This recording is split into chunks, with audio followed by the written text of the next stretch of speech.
네, 2018년에도 우리 사회의 안전 불감증은 여전히 심각했습니다. 연초부터 밀양세종병원에서 대형 화재가 일어나서 다수의 인명피해가 발생했었는데요. 그 밖에도 고양시에 있는 대한송유관공사 저유소 폭발 사고 등 사건 사고가 끊이지 않았던 한 해였습니다. 네, 한편 상도 유치원 대종빌딩이 붕괴 직전 당국에 신고가 돼 많은 이들의 가슴을 쓸어내리게 하기도 했는데요.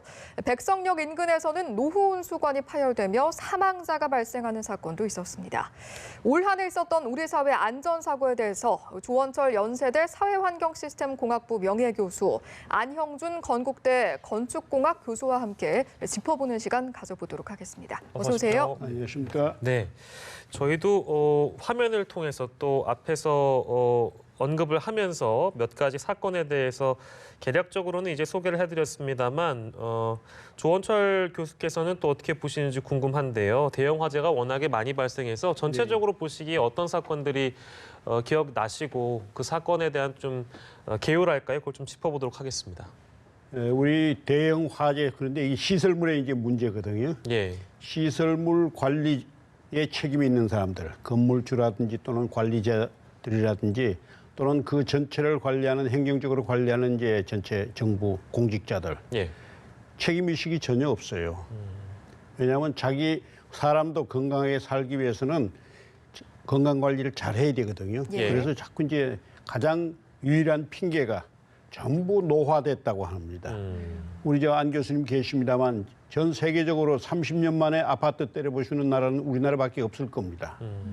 30년 되면 아직 싱싱한 청년 시절이거든요. 예. 근데 노화됐다고 해가지고 자꾸 노화라는 말을 써가지고 자꾸 바꿔서 엄청난 소모를 하고 있습니다. 예. 그렇기 때문에 안전에 대한 의식이 없고 예. 일반 시민들, 그다음에 관리자들이 관리의 전문성이나 관심이 없고 예. 또 관리 규정이 없습니다. 없는 예. 이유는 차후로 말씀드리겠습니다. 네, 그 제가 여쭤본 그 혹시 내용 중에는 올해 일어났던 사건 중에 교수께서 보시기에 제일 충격적이었던 사건 하나만 꼽자면 어떤 게 가장 있어요? 기억에 나는 것은 아까 말씀하신 밀양 요양병원 예. 사건이 있습니다. 그런데 한 일주일 후에 예. 신촌 세브란스 병원이 불이 났거든요. 예.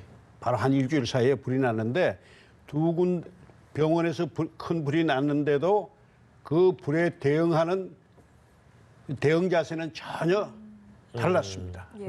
신촌 세브란스에서는 현장을 가서 그때 보니까 예. 의사, 간호사, 간호조무사부터 해서 예. 현장 그 청소 관리하시는 분들까지도 예. 자기 위치에서 전부 그 내방객들을 안내를 해요. 그렇게 된 이유가 불이 난 곳을 맨 먼저 파악을 해가지고 어느 쪽에 예. 불이 났으니까 다른 쪽으로 가도록 하는 그 자기네들 매뉴얼이 있어요. 국가 예. 매뉴얼이 아니고 병원 자체에 안전 매뉴얼이 있어서 그것이 1년에 4번씩 훈련을 한다고 그래요. 그게 다른 데하고는 전혀 다릅니다. 그래서 그게 가장 인상적이었던 내용이다. 그렇게 제가 말씀을 드릴게요. 몇 가지 화재 사고 그리고 거기에 대한 아쉬움 그리고 개선돼야 할 점 짚어주셨는데요. 화재 사고 못지않게 올해는 굉장히 지상 지하 할 것 없이 붕괴 사고도 굉장히 많이 일어났거든요. 이 부분도 좀 짚어주실까요? 글쎄, 우리나라는 94년도에 성수대교 붕괴 사고, 95년도에 삼풍백화점 붕괴 사고 이후로 시설물 안전 관리에 대한 특별법을 마련해 가지고 일정 규모 이상의 구조물에서는 정기적으로 안전 점검과 안전 진단을 실시하고 있습니다. 그럼 20여 년이 지난 지금도 계속적으로 동일한 종류의 사고가 반복된다는 것은 굉장히 큰 문제가 있다. 그 문제는 바로 뭐냐? 사고가 날 적마다 책임지는 사람을 하나 구해가지고 그것도 가장 약한 사람, 그거다 다 책임을 떠넘긴 이게 잘못된 거예요. 그래서 우리가 그 안전관리 책임자나 사용자나 또 구청처럼 관리자나 정부나 함께 책임지는 의식이 필요하다. 그래서 어떤 사고가 났으면 자기 잘못이 뭐다하고 이런 그런 자세가 필요한데 이것은 뭐 잘못됐다. 얼마 전에는 대종 빌딩도 원래 사각기둥인데 원형기둥 했다 이거예요. 그러면 27년 전에 준공을 내주지 말았어야 돼요. 왜냐하면 설계대로 시공이 안 됐는데 준공을 내주고 27년 멀쩡히 썼다가 인테리어 업체가 그걸 발견했단 말이죠. 이런 나라가 어디 있습니까? 그래서 저는 안전에 대해서는 모두 다 책임지는 이런 19년이 됐으면 그런 바람이. 또 하나 제가 꼭 좀 질러서 말씀을 드려야 되겠습니다. 예. 우리 이제 안 교수님께서 안전 규정, 점검 기준을 이야기하시는데 이게 참 넌센스인 것이 예. 몇 층 이상, 몇 평방미터 이상에 예. 대해서는 기준이 적용이 되고 그 이하는 적용이 안 돼요. 예. 예. 그러면 예를 들어서 9층 이상은 뭘 시설을 해야 되고 예. 9층 이하는 안 해도 된다라는 예. 규정들이 있었거든요. 예. 그러면 8층에서는 불 안 납니까? 7층에서는 안 납니까? 예. 2층에서는 1층에서는 안 납니까? 예.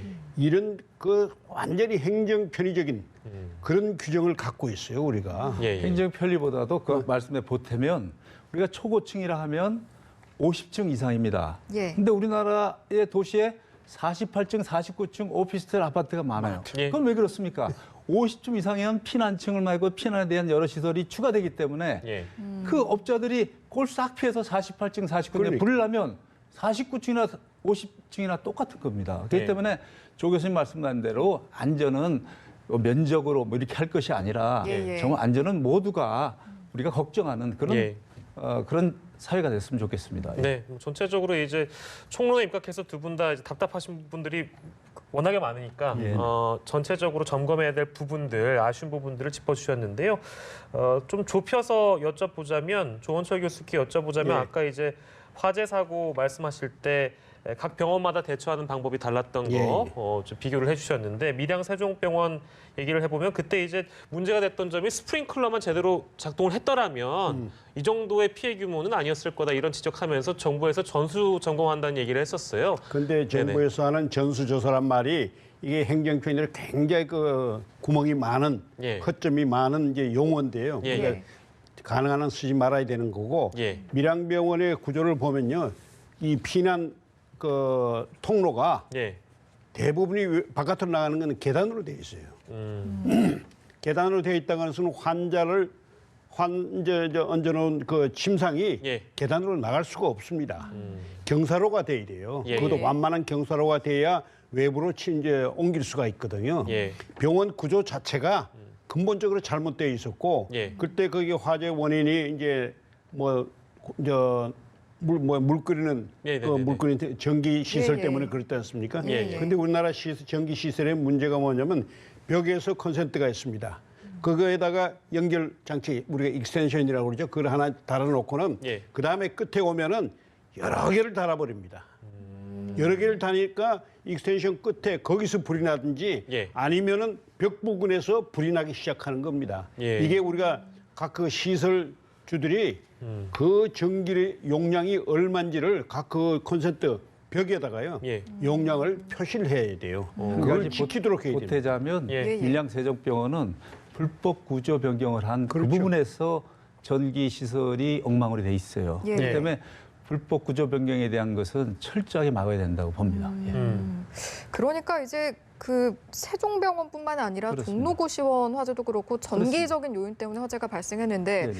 두 분이 보시기에는 이게 뭐 점검 문제도 그렇지만 기본적으로 처음에 설치를 할 때 용량과 관계없이 여러 가지가 좀 모여 있어서 화재 원인이 높아진다 이런 말씀이신 그러니까 거죠? 이제 94년도, 95년대만은 시설물 안전 특접법을 법이 있어요. 예, 예. 그걸 제대로 안전점검, 안전진단해야 되는데 지금 대종빌딩도 안전점검 할 때 바로 얼마 전에 B등급이고 최근에는 A등급 받았던 게 하루아침에 2등급이에요. 그건 바로 뭐냐면 예. 안전점검, 안전을 제대로 하지 않았다는 거거든요. 예. 지금 우리나라의 대부분의 구조물들도 안전점검 제대로 안 되고 있어요. 그게 바로 뭐냐면 구조물의 어느 부위를 봐야 된다면 그 마감을 가지고는 볼 수가 없어요. 우리가 의사한테 옷 입고 진단해야 되면 안 되듯이 꼭 필요한 부분. 만약에 몸에 제일 중요한 심장은 심장부에 점검구를 필요해서 예. 건물에 필요한 부분을 점검구를 통해서 안전점검, 안전진단을 통하고 그다음에 필요 없을 때는 닫고 이런 시스템이 필요한데 우리는 마감이 다 돼 있기 때문에 건축주가 마감을 철거하는 걸 원치 않거든요. 그래서 예, 예. 안전점검, 안전진단을 제대로 할 수 있는 점검구의 설치 이제 제대로 해야 된다고 봅니다. 예, 저희가 상도 유치원 붕괴 사고도 굉장히 큰 사고였고 네네. 그나마 좀 다행입니다만 뭐 여러 가지로 붕괴 위험이 있었던 징후들이 포착이 됐는데도 불구하고 저희가 계속 얘기하는데 결국엔 다 이게 인재였다 이런 아니, 표현 많이 바로 하잖아요. 그겁니다. 직무유기죠. 네네. 아니 바로 그 상도 유치원도 몇 달 전에 안전진단 결과가 위험하다는 보고가 있었어요. 근데 예. 구청에서는 무시했단 말이죠. 예, 그래서 이런 것이 관리자나 사용자나 구청, 행정 이런 데서 서로 유기적으로 서로 안전에 예. 대한 의식의 변화가 필요하다고 봅니다. 예. 그 상도 유치원 같은 경우에 이제 조사위에서 진상조사 결과를 네네. 발표를 했는데 결국 집안이 문제였다 이런. 집안이 문제가 아니라 예. 인근에 현장이 있었어요. 흑마이 공사가 잘못됐던 거예요. 흑마이 공사 공법이 처음에 허가받을 때하고 바뀌었어요. 예, 예. 더 싼 그 공법을 택해서 그렇죠. 예. 실제 유치원은 잘못이 없어요. 예. 바로 인근의 현장에 문제가 있었는데 예, 예. 그것을 안전 진단 결과를 구청에서 묵살한 결과입니다. 그래서 마침 예. 우리 유치원 학생들이 없을 때 사고가 나서 문제지 만약에 유치원 학생들이 있을 때 사고가 났다면 굉장히 큰 사회적인 문제가 됐을 가능성이 있던 사고입니다. 예. 조원철 교수께 이제 고양 저유소 화재 예. 저희가 이것도 굉장히 큰 이슈가 됐기 때문에 이 부분을 저희가 꼭 짚어봐야 되는데 그 화재 사건에 대해서는 어떻게 보셨어요? 어떻게 진단하십니까? 그 화재 사건이 이제 스리랑카 노동자가 뭐 이제 그 풍등을 날려서 네네. 그랬다고 그러는데 그 사람한테 전부 책임을 넘기려고 그러는데 그건 말이 안 되는 얘기예요. 예. 왜 안 되냐면은 그 전날 거기서 풍등놀이를 했잖아요. 예. 예. 그때 저유소에서는 어떤 조처를 했는지 아무것도 한 게 없거든요. 예. 그러면 이 사람은 타다가 남은 그걸 주워가지고 한번 호기심에 날려보고 실장 외국인이기 때문에 그게 무슨 시설인지도 몰라요. 예. 그리고 더더욱 중요한 얘기는 잔디밭에서 불이 번져나가는데 17분이나 걸렸다고 지금 판명이 됐지 않습니까? 예. 예. 17분 동안 뭘 했냐 하는 얘기입니다. 안전관리자들은. 예. 그래서 결국은 현재까지 117억의 손해를 발생시켰다. 그렇게 평가가 되거든요. 그러면은 예를 들어서 뭐 고급 안전관리자들 뭐 한 1억이면은 한 3사람 정도는 연중 고용할 수 있을 겁니다. 예. 3사람 정도 고용해서 117억 손해 날 것을 막았다고 하면은 예. 우리는 그것을 어떻게 평가를 하냐면은 그냥 막았으니까 제로예요. 그러나 안전관리를 통해서 일어날 수 있는 손해를 막아준 것을 예. 즉 가치를 제대로 현금으로 평가해주는 그것이 경제입니다. 그런데 우리는 경제가 아니라 금전출납부식으로 모든 걸 처리해버리거든요. 손해 날 걸 막아주면은 어떤 그냥 제로입니다. 기업이든 간에 설계할 때 뭐 눈이라든지 지진이라든지 바람이라든지 그런 모든 시설에 대해서 안전하도록 설계하고 시공하는 거거든요. 예.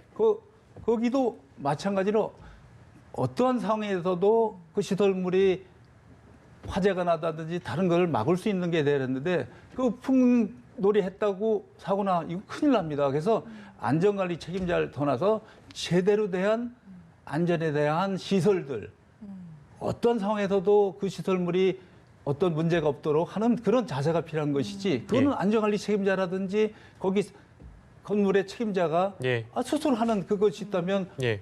안심할 수 있지 않습니까? 예. 근데 그걸 안 했고 나서 사고 나면 애매한 그 외국인한테 책임을 전가하는 이런 자세, 이거 선진국 아닙니다.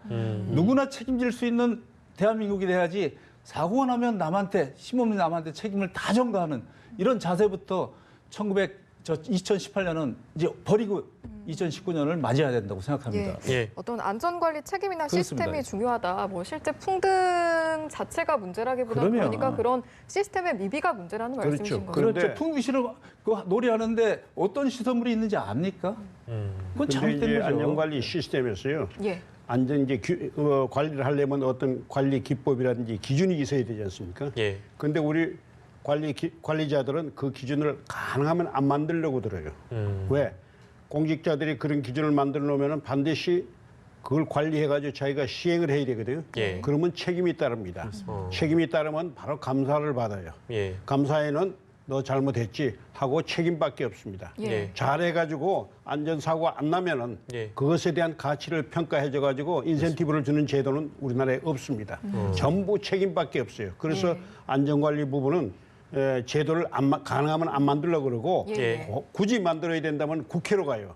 근데 국회 입법으로 가는 게 엄청나게 어렵습니다. 국회의원들이 법을 안 만들어줘요.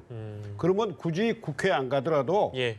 그 부처에서 정부 입법으로 얼마든지 할 수 있는 것이 90% 이상이 됩니다. 예, 예. 저희들이 이제 쭉 조사해 보면은요. 예. 그걸 자체에서 할 수 있는데도 굳이 국회까지 가는 이유는 법을 안 만들기 위해서 그렇게 시간 끌기 위해서 그렇게 가는 것들이 너무나 많은 것이 진짜 아쉽습니다. 제도도 실효성 있는 제도를 만들어야 되는데 예. 내진 설계만 해도 면적을 줄이고 규모를 해서 모두 한다고 해서 지진에 대비하는 게 아니거든요. 예. 내진 설계하면 내진 관리는 어떻게 해야 되는지 그 기법을 개발하고 모두가 알 수 있게 해야 되는데 예.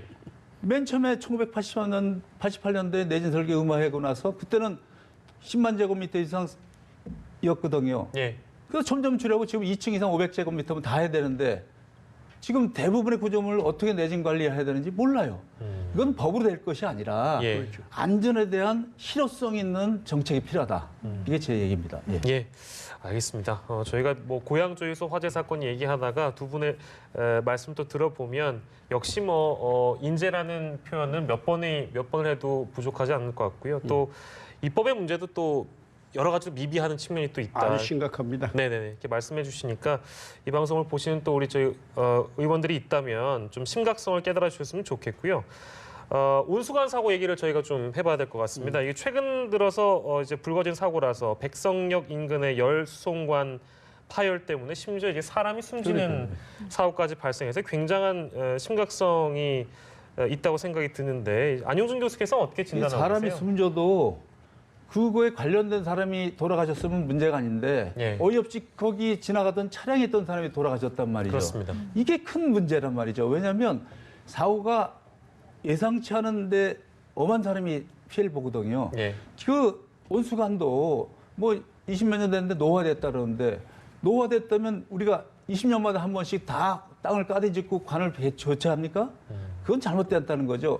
그런 것도 우리가 어느 정도 노화됐다면 노화하지 않게 하는 그 관리 시스템도 필요하고 또 예. 만약에 노화된 분이면 교체하는 것도 필요하고 하는데 그래 전부 없이 땅에다 파놓고 다 묻어버리고 사고 나면 뭐 그 체크하는 것도 그 다른 기온보다 3도 또 10도 높으면 이게 파손됐다 하는 거예요. 예. 이건 다 사후 보전이에요. 파손됐나 안 됐나 이거보다 중요한 거는 예방 보전이에요. 파손되지 않은 상태를 계속 점검하는 예. 그런 시스템이 필요한데 전혀 그게 없이 다 사후 보전하는 이런 대한민국 이제는 바꿔야 됩니다. 예방 보전으로 바꿔야 됩니다. 그 예. 열수송관은 이제 그 조사하는 것이 일차적으로 하는 것이 이제 바깥에 육안으로 쭉 관을 따라가면서 보고 예. 조금이라도 따뜻한 곳이 느껴지면은 열화상 카메라를 찍는 거거든요. 예. 찍다가 한 3도 이상 그렇습니다. 주변보다 높아지면은 이건 밑에서 그 온수관 자체에 예. 보호 시설이 있습니다. 이게 이제 상해 가지고 열이 빠져나오는 거나 예. 나오는 거나 하는 정도로 판단하고 예. 10도 이상이 되면은 안에서 열이 빠져나오는 게 아니라 열수 뜨거운 물이 예. 파손되면 빠져나오는 겁니다. 예. 그러면은 빨리 그렇게 판단이 되면 거기를 땅을 파서 예, 예. 실제 조사를 하고 구멍이 적으면 용접을 할 수도 있겠고 예, 예. 조금 예. 크다고 하면은 이제 단수하고 잘라내 가지고 교체를 해야 되거든요. 예, 예. 그런 걸 제대로 하질 않았죠. 지금까지 뭐 전수조사니 몇백 킬로니 그렇게 이야기를 하고 있는데 예. 사실 그 땅 속에 그리고 관 내부에 그 녹이 쓰는 거 있죠. 예. 저도 이제 94년도에 뭘 조사했냐면 5년 된 관부터 5년, 10년, 15년, 20년, 23년 된 관을 전부 조사해 본 적이 있어요. 상수도 관을. 그러셨어요? 해보면 안에 녹이 얼마나 단단하게 붙어 있냐면 손을 넣으면 손바닥이 다 찢어요. 그런 관을 그걸 벗겨내야 돼요. 예, 벗겨내고 다시 벗겨내면은 관의 두께가 얼마나 남았는지를 알 수가 있어요. 예. 그러면 그 압력에 예를 들어 온수관 같으면 12kg까지 압력을 견뎌야 되거든요. 예. 그런 걸 조사를 안 하고 맨날 이 터질 때까지 기다리는 겁니다. 그러니까 예. 그게 사후 보전이에요. 만약 사고가 났을 때 문제 삼으면 안 되거든요. 그래서 예. 교수님 말씀한 대로 사고가 나기 전에 관이 터지기 전에 항상 관리하고 유지하는 그런 시스템이 필요하다는 것이죠. 예, 저희가 정리하는 차원에서 올해 있었던 사고를 전반적으로 점검을 해봤습니다만 두 분 말씀 듣고 나니까 예를 들면 정부에서 지금도 뭐 자막으로 나갑니다만 열수송관 같은 경우에도 정부가 검사를 연 1회를 할 게 아니고 그 점검은 횟수만 좀 뭐 분기별도 적다면 뭐 두 달에 한 번씩이라도 그 횟수 자체를 늘려버리면 좀 안전하지 않을까 이런 그냥 아니, 그 간편한 횟수가 생각도 중요한 듭니다만. 것이 아니고 그렇습니까? 안전 관리자들이 예, 이게 관의 길이가 엄청나게 수십 킬로거든요. 예, 예. 한 그 사업소에서 관리하는 게 예. 그렇기 때문에 상시적으로 쭉 가면서 체크하고 오면서 체크하고 그렇게 해봤자 1년에 두세 번밖에 못해요. 아, 그리고 그런 장비를 가지고 하고 그러다가 한 5년 내지 7년마다 단수시킨 다음에 관 내부를 들여다봐야 돼요. 우리가 위나 대장 같은 데 문제가 느껴지면은 예. 전부 내시경을 조사하지 않습니까? 그렇죠. 예. 안쪽을 들여다봐야죠. 볼 수 있고 그걸 수선할 수 있는 방법이 있거든요. 있는데도 예. 안 하지 않습니까? 왜 안 하냐? 돈이 드니까. 문제가 예, 예. 우리가 이제 온수관이 문제고 온수관에만 집중해요. 그 지하는 온수관만 있는 게 아니거든요. 예, 예. 가스도 있고 예. 여러 가지. 그래서 우리가 지하에 대한 정보 시스템이 빨리 현실화돼서 예. 그것을 갖고 있다면 지하에 어떤 시설물이 있는지 가스관이라든지 온수관이라든지 이런 것을 빨리 확립해서 우리가 국민들이 지하에 어떤 구조물이 있어도 안전하다고 해서 생활을 아주 안심하고 할 수 있게 되는데 이번에 온수관이 터졌으면 다음에 가스관 이런 식으로 하면 국민들은 정신없어요. 그래서 예. 빨리 정부가 지하 시설물에 대한 예. 제대한 정보들을 빨리 구축해서 예. 그것이 국민들에게 알려주고 유지관리하고 그래서 안심 놓고 살 수 있는 그런 나라를 만들었으면 좋겠습니다. 예, 문제의 본질을 제대로 파악할 수 있는 2019년이 됐으면 좋겠습니다. 2018년 사건 사고들 오늘 두 분과 함께 정리해봤습니다. 조원철 연세대 사회환경시스템공학부 명예교수, 안형준 건국대 건축공학과 교수와 함께 짚어봤습니다. 두 분 고맙습니다. 예, 고맙습니다. 감사합니다.